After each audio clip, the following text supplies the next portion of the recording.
Hi guys, it's Tricia Sitemere of triciasitemere.com, and I hope you are having a phenomenal day. We are kicking off our July topic of the month, which is taking the leap. I'm really excited about covering this topic for the month of July because there are so many people that are taking the leap, that are preparing to take the leap, and I think that it is so inspiring to be able to hear from everyday people that are doing amazing things.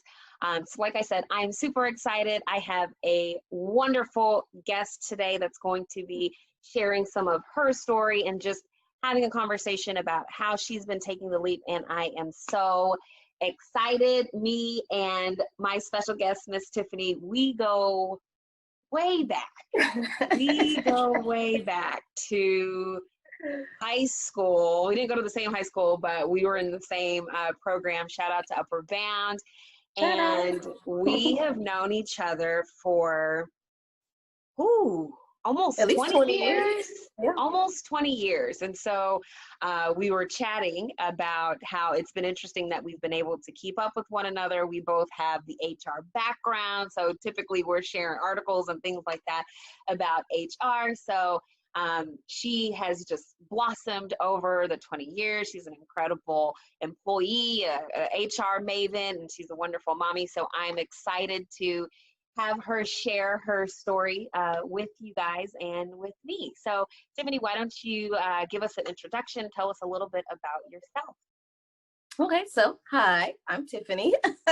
I'm a boy mom, 3 boys. You know, they keep me extremely busy.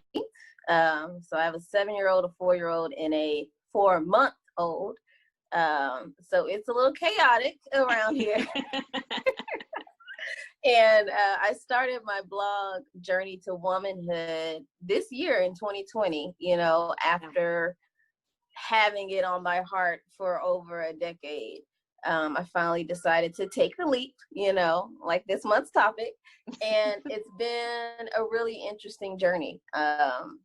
Just putting myself out there, figuring out how to be vulnerable, and learning the ins and outs of what it means to have a blog, you know, building the website. You know, me and Tricia were talking before about how much of a labor of love it really is. And so, you know, that's a little bit about me. Cool. Very cool. Well, welcome. Like I said, I'm super excited to have you. So you mentioned that you have this blog, Journey to Womanhood. Tell us a little bit about the blog, some of the topics that you cover on the blog, and then we will talk about how you decided to finally take the leap and what that has meant to you as you were working on your blog. Okay, so yeah, so a little bit, so I'll start with the title. So Journey to Womanhood. I was going back and forth with 2 different titles, either Journey to Self or Journey to Womanhood. And what I actually did a couple of years ago is polled my friends, like, which one do you like best? You know, and it was kind of split. I ended up selecting Journey to Womanhood because being a woman, you know, plays into everything that my blog is about, you know, and the experience of being a woman, the journey to becoming a woman is really near and dear to me because I feel like we don't always have a playbook, you know, and sometimes if you don't have a good circle of people around you or people that you can talk to, and even if you do sometimes, it's still really hard figuring out, is what I'm feeling real and true? Is something wrong with me? You know, is what I'm experiencing off from what everybody else is experiencing? And so I wanted a place where I could talk about my experience, talk about the experience of my girlfriends, my sisters, my mom, the women in my life who have shaped who I've become. I wanted a place to tell all of those stories and show how it has made me the woman that I am, you know, with flaws and all, you know. Okay. And so the blog, that's kind of what it focuses on. Some of what I've written about, you know, a journey to happiness. I've talked about my experience with postpartum depression and antenatal depression, which a lot of people don't know about antenatal depression, but it's depression that you can experience while you're pregnant. Mm-hmm. And so I kind of got hit with a twofer. You know, I got the antenatal and the postpartum. Yeah. And then I started this blog right when all of the different protests and things were happening, and when George Floyd was murdered, and it started to really bring up a lot of my fears as being a mom to three Black boys. And that fear has always been there. Yeah. And so I dedicated a poem to my boys. That was another one of my blog posts, a poem to them. And really it's just about how I feel as a mother to them, and those fears that I have that, you know, how the world will accept them, you know, and if they're in danger just because of the color of their skin. So it's a love story. It's a labor of love, you know. Yeah. That's kind of what it is. Very cool. On display. Yes, you on display, flaws and all. So you mentioned the topic of, you know, just journey to womanhood, and like I think about my own journey and like the journeys of my girlfriends, and it is definitely a journey, dare I say, roller coaster, you know, whatever you want to, however you want to put it. So there has to be, you know, a level of openness or willing to share, because some of that stuff is kind of a personal internal struggle, as you know, you're going through growing up and, you know, figuring out what it is that's important to you, what's non-negotiable to you, what it means for you to be happy. So you talked about, you know, your path to happiness, and so like being that open, that raw, that vulnerable in your posts, how did you get comfortable saying, okay, one, I want to talk about this topic for, you know, myself, for the people in my circle, for the women who have shaped me, but also I want to share my story with the world, some of these very raw and open stories. How did you get comfortable saying, okay, I'm ready, this is what I want to do? You know, I don't even know if I'm comfortable yet. Yeah, doing it scared. I had so much anxiety around like hitting like publish, especially I think on even just on the, you know, I have, you know, one fluff piece on my site. It's about, you know, just, well, it's not even really fluff, but it wasn't very vulnerable. It's kind of like, okay, let me just dip my toe in the water. But I talked about, you know, self-care during a pandemic. But when I decided to, you know, uncover a little bit about myself in the happiness post, those were the first two that I really kind of talked about, how I've struggled with what it means to be happy, and kind of leaning on external forces to be happy, you know, expecting my husband to make me happy when that's not his job. He can contribute to my happiness, but he can't make me happy. And so that's my responsibility. Wasn't even comfortable when I was writing it. I remember I had nervous sweat, like I'm, you know, and this is just me at the computer typing, and I'm like, oh, do I want to say this? You know, how are people going to receive this? But ultimately, the thing that keeps playing in my head is, you know, can this help someone? You know, and also I want to beat the shame cycle that I tend to play in my head. You know, I talk about Brene Brown a lot on my site. And is that her last name? I just had a momentary like, okay, I was like, that doesn't sound right. But yes, that's her. Shout out to Brene. I talk a lot about her, and she speaks a lot about the shame cycle. And I am like expert level at shaming myself. And so this blog is kind of like therapeutic for me, because it's me saying there is no shame in who you are.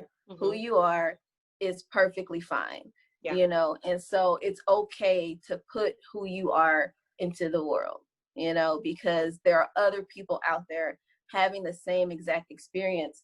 And I feel like shame has kept me bound a lot over my life, Mm-hmm. you know, even from a very young age, you know, even when I can remember being 12, 13, 14, and just the shame of who I was, or, you know, my perception of who I was, that people wouldn't like me or they wouldn't accept me, or Mm-hmm. I had to wear this mask. And so this blog is my way of taking that mask off and Mm-hmm. just being who I am, you know. And so maybe one day I'll get comfortable, but I'm going to be comfortable with the uncomfortable and Yeah. just continue to do it, continue to take that leap, you know. So, Yeah. Okay. yeah. So we talked about this a little bit, about how taking the leap is not a end all be all situation. Yes. Like, it's not okay, I'm going to take the leap today and that's it. Like, I definitely feel that in my own personal journey, in building Control Alt Delete. It's like you have to stay committed and almost have that recommitment every single day. And just like you might take the leap today, that's not it. You're going to need to continue leaping. Yeah. It's like leap, leap, leap. Leapfrog. So talk to me a little bit about what that looks like for you. You know, what was your first leap? And then after you did that, like, okay, you sat with it for a little bit. What was the next leap? And I mean, you just mentioned right now you're doing it and uncomfortable, so you're still continuing to take the leap. So I don't know if it gets any easier taking the leaps, or maybe you feel more confident the more that you're doing it. But talk to me a little bit about your leaping journey and the different leaps that you've had to take along the way. Okay.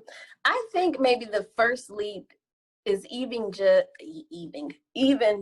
vocalizing it, saying, I want to do this, you know, because I had it in my mind, like, this is something I want to do. But sometimes even just saying your dream out loud, you know, that's a lot to contend with. So just even saying to my husband or saying to my friends, you know, I think this is something that I want to do.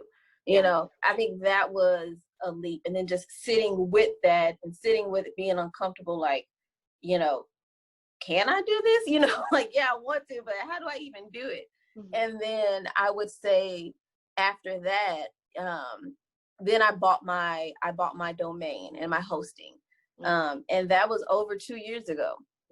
And so I bought the domain, the hosting. I tried to play around with it. I didn't really understand what I was doing. And then I think fear and shame caused me to just give up on it. And so it was always in the back of my mind. Matter of fact, when I had bought the domain and the hosting, I just read Gretchen Rubin's, I think it's called Happiness Project. I just read her book, and that's what caused me to buy the domain and the hosting, because I planned out like 12 months of different resolutions and goals that I was going to keep to myself. I had my personal commandments, and I had them posted on the wall, you know, so I could see them. And I think I made it through like 4 months, 4 or 5 months of doing it. But then because I failed, or my perception of failure, I decided not to look at my blog post or anything anymore. And then it was something about having my third child. I just started to think about the fact that, you know, I'm always preaching, especially to my oldest son. You know, he's 7 and he's a lot like his mommy. He's very emotional, you know, he's very in tune with his emotions. And so I'm always talking to them about, you know, giving their best and trying. And just because you don't know how to do something doesn't mean that you give up. You keep on trying, you figure it out. And I always tell them, you know, it's okay to, I should have put my phone on airplane mode. I told my sister I was doing this today. I don't know why she's calling me. But I'm always telling them, you know, failure is okay. You know, it's okay. It's not really failure. Like, what are you learning when you fail? Right. Yeah. And so I felt like I wasn't being authentic. You know, I'm not living what I'm telling them. Right. So how can I tell my boys, you know, and it's just really, it's like sports or him learning to read and learning to do math. But how can I sit there and say, Jackson, you know, go out there and try again. Go run with your dad. Keep trying to catch that football. You know, it's okay if you don't know a word, you know, keep trying to figure it out. We'll sound it out. How can I tell him that? But then when it comes to me being uncomfortable and trying to achieve a goal, I give up, you know? You So want I to be an can't tell my example. son, I can't tell my son not to give up if I'm over here giving up, you know? How can I tell him to leap and that it's okay to leap and it's okay to fall and get back up and leap again if mommy doesn't do that too? And so it just felt like I wasn't being authentic. You know, I wasn't being true to what I was preaching to them. And I wasn't being true to what I know, you know, like I say on my blog that I'm all about self-help, self-care, self-love. And so I consume a lot of books and podcasts and articles. And so I know all this stuff, but I wasn't acting on it. Right. You know, I'm telling everybody else like, oh girl, this is what you need to do. And, you know, believe in yourself, you know, and then I'm over here not believing in myself, you know? So, you know, I couldn't keep doing that without showing, you know, not only am I telling you to believe in yourself, guess what? I'm believing in me too. And so that's kind of, you know, all these little leaps. And then every week, you know, that I post the blog, that's me leaping, you know? Every time I post something on Instagram or, you know, I put myself out there, I'm just continuing to take those leaps. And I don't think that I really don't ever want it to get comfortable. Like I want to continue being uncomfortable because I feel like when you get comfortable, sometimes you get a little lazy or, you know, you get if you get too comfortable in your success, I think sometimes it takes away that drive. And I have big dreams when it comes to this blog. Like I've always wanted to be a published author. And I remember when you published your book, you know, you ignited a little something in me too. Like when I saw that, I was like, Tricia over here publishing books and starting companies, you know. I just started seeing all the women around me. I was like, what is happening? Like there is so much like Black girl magic happening everywhere around me. Yes, like, ma'am. I need a little bit of that magic for myself. And so I'm sending. So I don't know what, you know, my book will eventually look like, but I do know that that's something else that's on my heart, like, and for me to get published. And so that'll be a real big leap. That'll be a mountain leap when You can do it. You can do it. I'll be right here talking about let's go. So this is kind of like all these leaps are set up to, you know, and I don't know, you know, I feel like, you know, what God has for me is a lot bigger than I can even envision. But in order for that to happen, like I have to start doing these things. Like I have to start taking these leaps, and I have to make space for my dreams. And I think sometimes as a mother and a wife and, you know, an employee, you know, we don't feel like there's space for the things that we want, for our passions. Right. And matter of fact, Day, you know, our mutual friend Day, she texted me this morning. She texted me, it was like an excerpt from something based off of scripture, but it was just talking about how we have to continue pursuing our passions, and, you know, what God places on our heart is for us, and we owe it to ourselves to do it. And so, and to pursue those passions. And she's another one who's out there just doing it. things. I'm going to have to set up a conversation with Day. My life is unorganized. But she sent that to me, and I was like, you know, it's so true. But, you know, it's hard to make space. You almost feel guilty making space for your goals and your dreams. But I just had to tell myself there is space for me, you know, outside of everything that I am, everyone else, I could be something to myself too, you know. Yeah, I agree. So something that you mentioned is something that I am always saying, and it's actually part of this action acronym that I use in coaching. And it's like, okay, you know, there's something that I want to do. I have shared it, you know, with my friends or family. I've put it out there into the atmosphere, and then owning it. So the O in action is owning it and saying, okay, this is something that I want to do. And regardless of if, you know, I mention it to a friend of mine and they're like, oh girl, you already have enough going on. you know, why do you want to add this to your plate? Or, you know, I get this all the time, like, hey, Tricia, you know, you had a great career in HR, you know, you're doing great, you're making great money. Like, why would you want to do anything else? And it's like, I've got to own it. Like, this is what is on my head and my heart to do. Yeah. And like, I am going to recommit to doing this every single day, and I'm going to own it. And then I'm going to take the leap. I feel like that owning it is almost like that quieting that little voice in your head that's like, okay, don't do this, don't do this, don't do this. And then you're like, I'm going to own it. This is what I'm doing. This is me standing planted and firm.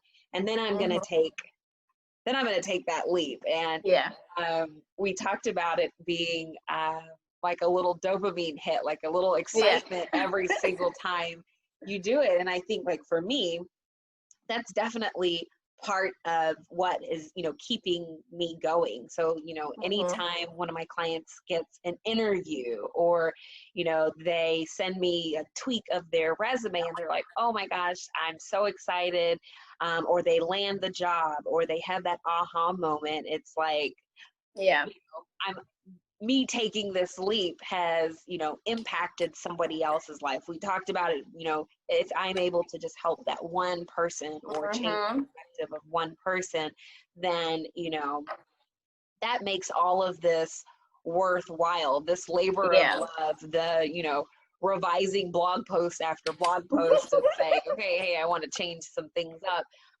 all makes it, you know, very, very worthwhile. So, for anybody who's watching this, you know, owning it is definitely a part of taking that leap, and also being able to pivot, you know. So I'm going to ask you about that in just a minute. It's like, okay, I want to do something and I'm owning it, and now it's happening, and I maybe need to change, or, you know, now that it's actually happening, it feels a little bit different than I thought it would. Should I change X, Y, Z?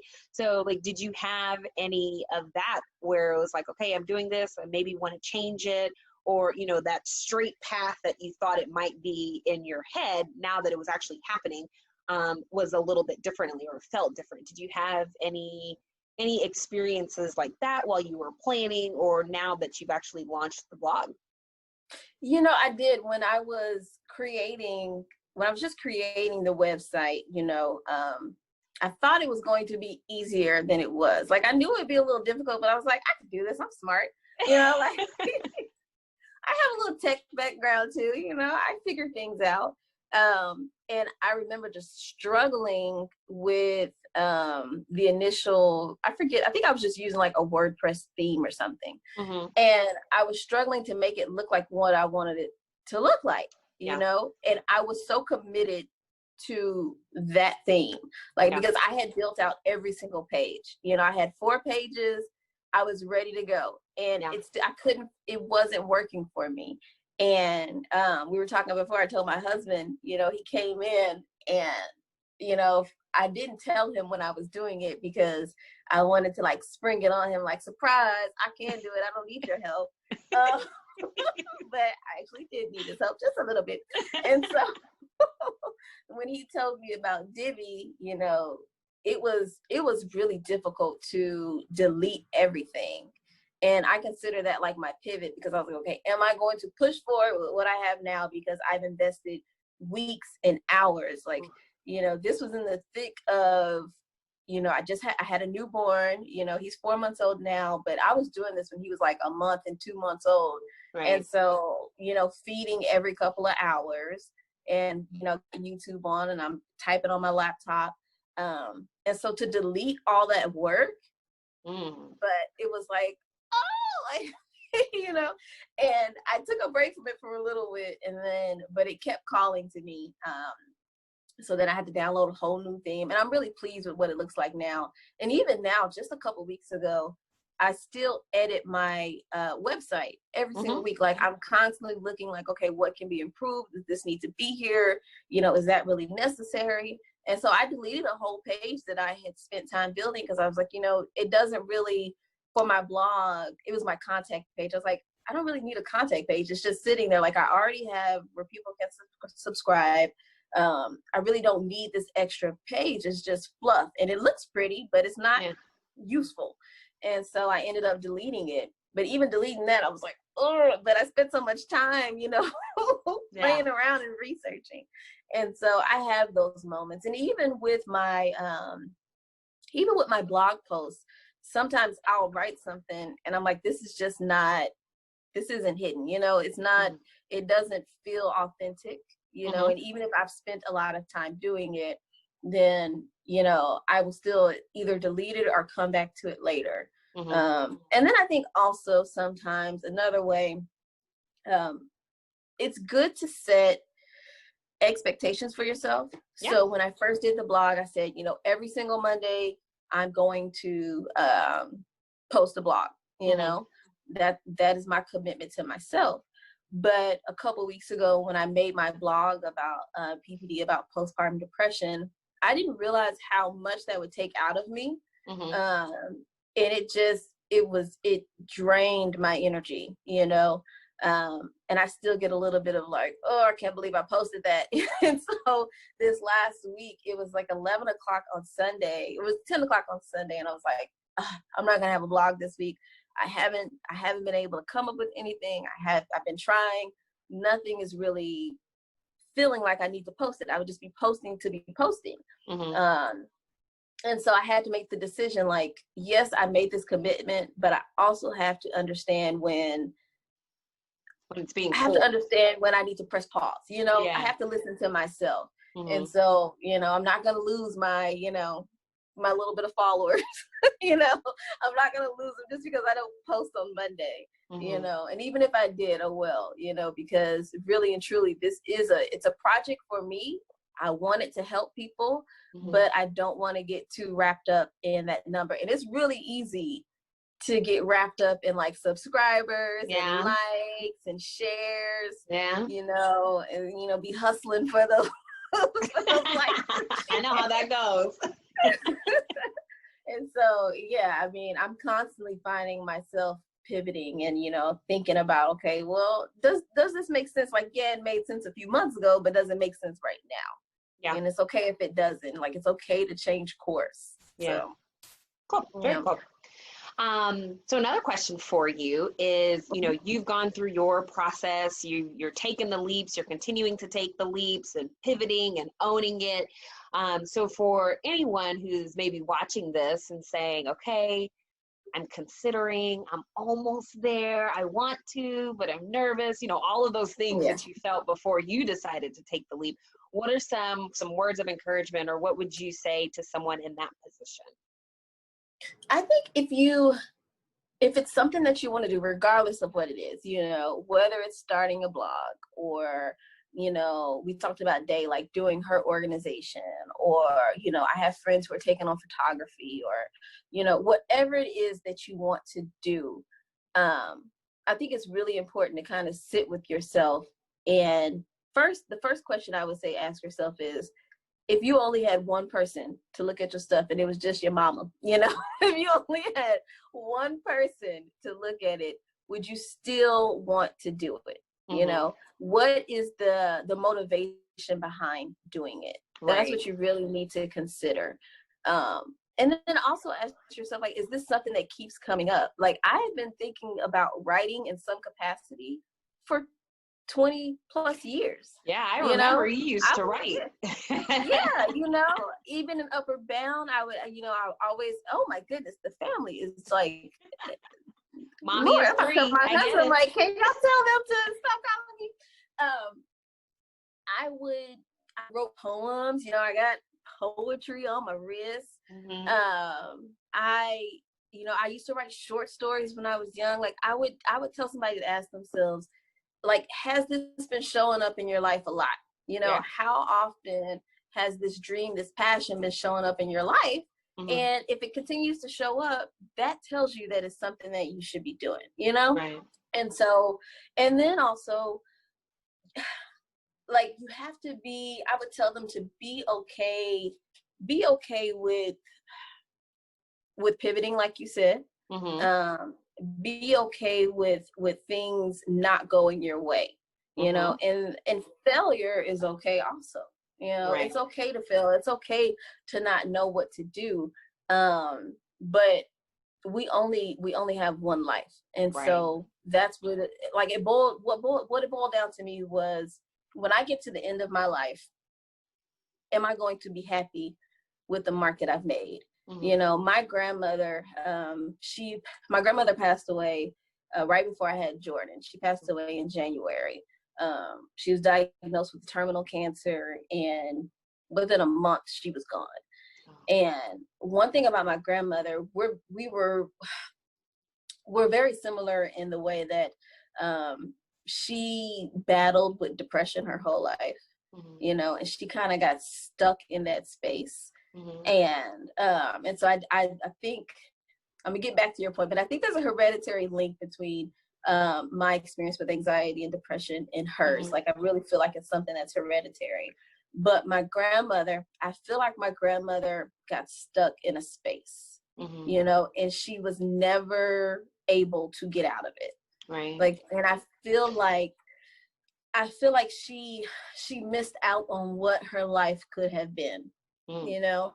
And it's something that I've struggled with over years. It's why I call myself a frequent flyer when it comes to therapy, because I really don't want to get stuck in that space.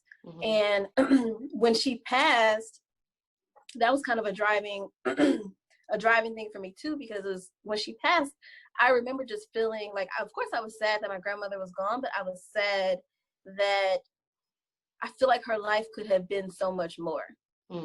And, you know, I thought to myself, like, I don't want to get to the end of my life and think of all the things I wanted to do and I never did them. Right. Because of what?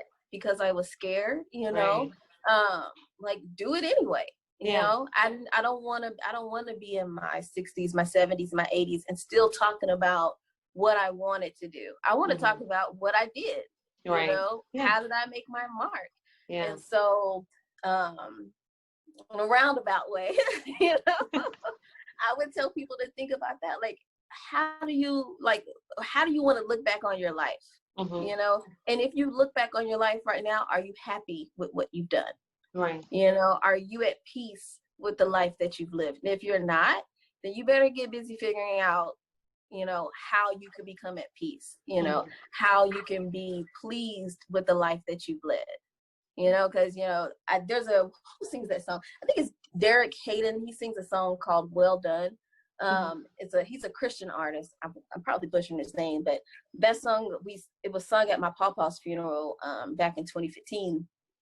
And it just talked about, you know, when I make it to heaven, I want to hear well done. And I don't think you can hear, you know, whether you believe in God or not, I don't think that you can hear well done at the end of your life if you haven't used, you know, your passions and your gifts to better your world, even if it's just your circle. Right. You know, you have to use what you've been given to better those around you. And that has an exponential impact. Like, you know, what I shared, you know, just to talk about my postpartum blog, what I shared in that blog, you know, it impacted someone who was able to understand her sister's experience. And if she becomes a mother, my hope would be that, you know, if she were to experience antenatal or postpartum depression, something would click in her brain to remind her that, oh, Tiffany talked about this. Tiffany experienced this. So I am not alone in my experience.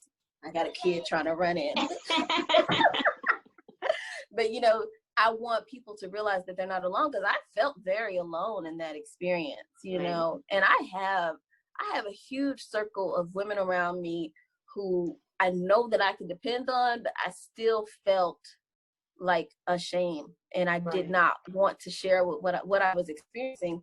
And sometimes it's easier to share with a stranger. So my hope is that, you know, through my blog, I can be that stranger that other people can depend on. Yeah. And so, you know, I think that if you have a gift, if you have something in your heart, like, do it. That would be do it scared, do it anyway. Do it anyway. Yes. Very cool. Well, just a beautiful story. Like, I just enjoy hearing from you. I'm so proud of you, and seeing you take the leap and seeing the blog come to life.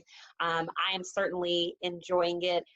share where people can find you if they want to tune into the blog and share their feedback with you. So the website is journeytowomanhood.com. I'm also on, I was about to say LinkedIn. I'm on Instagram. Is at journey_to_womanhood_blog. Perfect. And then I also recently created, I'm just all over the social medias. I created a Journey to Womanhood blog page on Facebook also. Okay. And so typically whenever I post, and you really, all you have to do is go to journeytowomanhood.com. And if you hit subscribe, that puts you on the mailing list. Okay. And Instagram and Facebook are linked through the website too. So really you just have to go to that website and that gets you to everywhere else you need to be. All things Tiffany. Perfect.